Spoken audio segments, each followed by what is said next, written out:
Hello guys and welcome to a first look on the upcoming Italian battleship Impero. So, today we're gonna take a quick look about the Impero. Bear in mind, this is still a work in progress ship and falling under the new rules, so I'm not allowed to show you any gameplay regarding the ship yet. But I just thought it would be a good idea if we could look at the stats right now in port for now, of course subject to change, and putting a pretty standard battleship captain. I mean, I don't have fire prevention right now here, but I would definitely recommend it. But we do have concealment expert to check out how the concealment is. Anyway, we're gonna take a quick look at these stats that we have available here. As I said one more time, it is a work in progress ship. So stats are subject to change. So first of all, a little historic data about it. The Impero, a Vittorio Veneto class battleship. She carried pretty powerful main battery guns for a ship of her size, was protected by reliable side armor and had good torpedo protection. However, the ship did not have good AA capabilities to efficiently counteract airstrikes. We will compare it a lot to Roma today, just from the basic stats, see where the differences are and where the ships are pretty much similar. We're first gonna take a look at the armor layout we have in port. So, 32mm fore and deck armor, that's like the standard tier 8 battleship armor we got. We do have a little icebreaker here, 130mm. Moving up to the middle part of the ship, we got 45mm deck armor and 70mm upper belt armor. This is pretty nice already because with this kind of armor you are quite resistant to lots of raw HE damage. You do have the superstructure, of course, where people will be able to pen you and farm, besides like fires, of course, the raw HE damage. Moving up to the back, we do have 32mm basically everywhere in the end. Armor belt, 375mm. And bear in mind, we're gonna compare this armor layout to the Roma afterwards directly. Moving into the ship, we do have a bit of spaced armor between the armored belt and the actual citadel plating of 40mm. In case a battleship like Yamato should overmatch you in the front, we do have a citadel armor protection of 220 here and 100 a bit lower. Now, interestingly, if we have a look at the Roma, we will see that we actually have from the outer parts the exact same armor layout.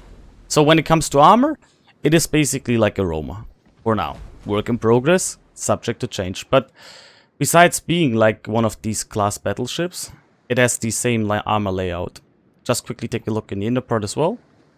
And here we go. If the inner parts are exactly the same. Good. Moving on from the armor layout, we are gonna go to the survivability. We do have 65,400 HP points and a torpedo protection of 38%. Looking at the Roma, we do have the exact same stats as well. Now we're gonna switch to the artillery, and it starts to have a big difference. We do have 381mm guns 3 times, same as Roma, but we do have a reload time of 33 seconds. Roma, on the other hand, does have only 30-second reload, so Impero has 3 seconds more reload. 180 turn time is 26.9 seconds. It is standard without the captain and expert marksman. It would be 30 seconds, so it is the same as Roma. Now, Roma does have AP and HE, and the Impero gets SAP shell with an armor penetration of 96mm. So we basically can pen without, besides some exceptions, every upper armor belt, deck armors, fronts and ends of basically most ships. So we can basically pen every upper armor belt with it, and of course the forends and superstructure and ends of basically every ship. The maximum SAP shell damage is 14,050. Now that's a hell lot of damage. But bear in mind, this is only maximum SAP damage. You're not gonna do it with every salvo, of course. It's if you penetrate the citadel armor of a ship, and then you do this massive amount of damage. AP wise, it's 12,000 if you citadel. Let me quickly check how it is on Roma. 12,000 as well. Range wise, we are 18.1 kilometers, same as Roma, and the AP shell velocity is 850 meters per second, and the SAP shell velocity is 880 meters a second, so a bit faster. Same here, it has actually the same value as the HC velocity. Interesting. Coming to the secondaries, basically the same as Roma as well. Not worth going into a secondary build at all. You got 5.3 kilometers of range, so nothing special. Let me quickly check if I have a flag or something by any chance on it. No. Okay, this is the stock value. Besides the 5% upgrade of the third module, right? Yeah, there we go. So it is stock 5 kilometers, boys and girls. Moving on to AA defense.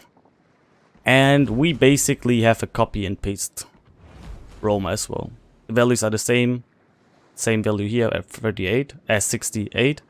Continuous damage 273. So AA wise, as the Roma, not really strong, but that was never the main feature of the Roma class, of the Roma or Impero anyway. Now, maneuverability.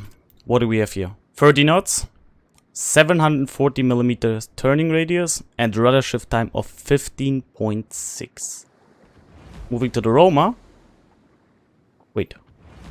Yeah, 50.6. Moving to the Roma, we got the same speed. We got a bigger turning radius. Let me quickly check the modules. They're exactly the same. So it has a better turning radius, but maximum speed and rudder shift time on the Impero are the same as Roma. Concealment wise, 11.7 kilometers. With the concealment modification 1 and of course concealment expert on the captain. So this is the maximum value with the camo, the module and the captain skill. Detectability by air 8.7 and assured range of course 2 kilometers. Now, detectability after firing main guns in smoke is on the Impero as on the Roma, 13.7 kilometers. So all in all, looking at all the stats from the stats board here, it is quite similar to the Roma, besides having a better turning circle radius and of course having SAP instead of HE, which is a huge difference. Moving on to another highlight of the Impero, and that's in the consumables. We have damage control party, as always. A heal, nothing special. It's the same battleship heal as on the Roma. The only difference is my captain here has superintendent, so one more. We do get a fighter or spotting aircraft as a consumable. And we get the exhaust smoke generator. We're getting the gimmick that also the Italian cruisers have. The smoke that is basically moving at the ship speed, so you're always concealed. It's always catching up with you. And it has an action time of 45 seconds. And each smoke screen has a dispersion time of 10 seconds. Reload time is 180 seconds. And you got 4 of these consumables. Now bear in mind, this will be probably mostly used for defensive measures. Because other than the cruisers, we do have battleship penalties on firing in smoke. So if you're somehow pushing or using it aggressive or just using it to shoot without getting detected, it can work on longer ranges, but usually your smoke firing penalty is way too high with 13.7. Bear in mind, I haven't played this ship at all. We have to wait until we have a finalized version and we can show it on stream, but these are just the first impressions in board. Yeah, so sounds promising, sounds really interesting, and we'll have to see how this ship does in comparison to the Roma. Looking at the dispersion, we do have the same maximum dispersion. Hopefully, I really hope it's not gonna have the same weird wonky dispersion as the Roma, because that would be pretty awful, because Roma is super inconsistent. But we'll have to see. Having a smoke generator and SAP on a battleship is a really interesting concept. We'll have to see how it plays out as soon as we are able to play it on stream. And yeah, this is just a short little review about it. It has a lot of similarities to the Roma. It brings in the tankiness. But of course, if you show broadside, you can get quite hard punished by other battleships. How it will perform in the end, we shall see. But I hope you enjoyed this little first impression about the Impero. And yeah, hopefully we can show in the near future something about it. Thank you so much, as always. And yeah, if you liked the video, put up a thumbs up. If you didn't like it, thumbs down. Feel free to comment, and we are going to see us later as per usual on stream. Have a good one, guys, and catch you later. Bye bye.